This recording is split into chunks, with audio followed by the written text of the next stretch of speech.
बिस्मिल्लाहिर्रहमानिर्रहीम। अस्सलामुअलैकुम। वकालतनामा के दोस्तों, जिन्होंने अभी तक चैनल को सब्सक्राइब नहीं किया, इसको सब्सक्राइब और बेल के बटन पर ज़रूर क्लिक कर लें।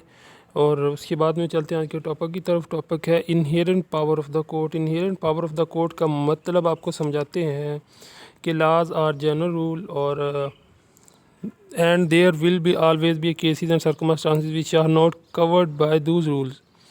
So every court, whether civil or a criminal, possesses inherent power in its very constitution to do justice.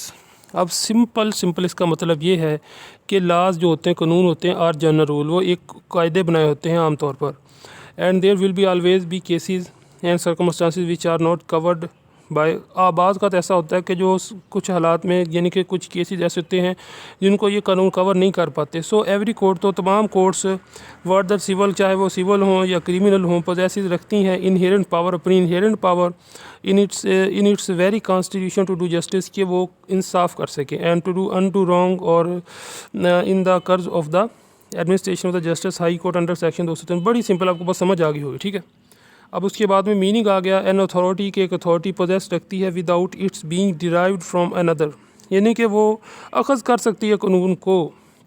इस सारे का सेंटेंस का मतलब यह है रेलिवेंट प्रोविजन सेक्शन 561 ACRPC और cross reference section 151 of CRPC, section 16 of general class, article 183 and 199 of the constitution of the Pakistan 1970। Inherent power का मतलब क्या है आपने समझ लिया। 561A के अंदर हम पढ़ते हैं, सेक्शन 500 का doesn't confer any new power upon a court by only who saves, आगे चलते हैं, wrong nature of inherent power, यानी कि इसकी नोयत क्या होगी कि इनहेरेंट पावर कब और कैसे इस्तेमाल की जाएगी। अब बेसिस ऑफ इनहेरेंट पावर, इसकी बुनियाद क्या है, वो है UBI जस्ट IBI रेमेडियम, जी हाँ, जो हम शुरू से पढ़ते आ रहे हैं। There is no wrong without remedy, कोई यानी कि हर इसको कह लें कि हर जो जुर्म होता है उसकी सज़ा और हर उसकी रेमेडी के बगैर, उसके इलाज के बगैर कोई भी रॉन्ग नहीं हो सकता। When inherent power can be used, यानी कि ये किन मौक़ों के ऊपर जो कोर्ट है अपनी इनहेरेंट पावर को यूज़ कर सकती है। बहुत ही सिंपल बात आ गई। तो बेसिस आ गई इसकी, ठीक है। बेसिस अब मैं बताता हूँ आपको।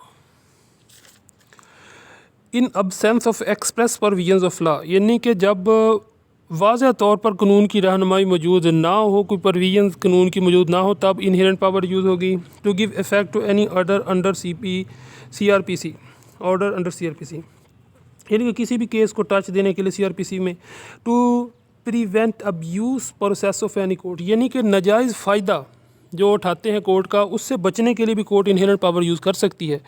और उसके बाद में abuse of process by the court, और ये प्रोसेस भी कोर्ट करेगी। Example issue of non available warrant, यानी कि नॉन अवेलेबल वारंट जो होते हैं उनके लिए एक मिसाल दी गई है।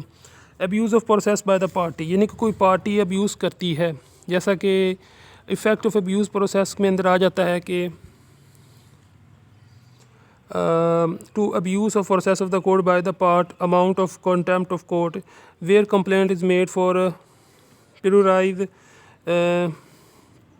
for withdrawal of the civil litigation, high court may cancel और द प्रोसीडिंग। ये बहुत सिंपल बातें, इसको आप मुझे समझाने की ज़रूरत नहीं। सेक्शन 249 के अंदर इसकी थोड़ी सी बताई गई है कि ये कौन कौन से ट्रायल्स के अंदर जो है वो ये चल सकता है। लिमिटेशंस की आगे लिमिटेशन आ गई ऑफ और restriction against the arbitrary exercise of inherent power. Arbitrary कहते हैं, सालसी एक्सरसाइज कहते हैं, यानी कि आजमाना करना ऑफ इनहेरेंट पावर का, ठीक है। फॉलोइंग आर द रिस्ट्रिक्शन, ये कुछ रिस्ट्रिक्शन है इनहेरेंट पावर के ऊपर। Inherent power can be extended to make a new law, यानी कि ये कोई नया कानून को एक्सटेंड नहीं करती। It can not be used against the express intention of the litigation, यानी कि ये किसी एक्सप्रेस इंटेंशन के ख़िलाफ़ नहीं जा सकता, ठीक है। It can not override the express provisions of the law, ये किसी भी चढ़ाई नहीं कर सकता। ओवरराइड वैसे चढ़ाई को कहते हैं, लेकिन यहाँ पर इसका मतलब ये है कि किसी भी जो कानून बना उसके ऊपर इसको फ़ौक़ियत नहीं दी जाएगी, ठीक है। It should not be exercise to assist a party guilty of a leaches of or delay.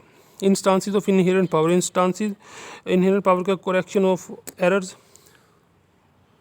और यानी कि ये कोई भी correction करेगी, तो सही करेगी, एरर्स जो होते हैं यानी कि कानून के अंदर मौजूद, उसको भी सही करने में काम आती है।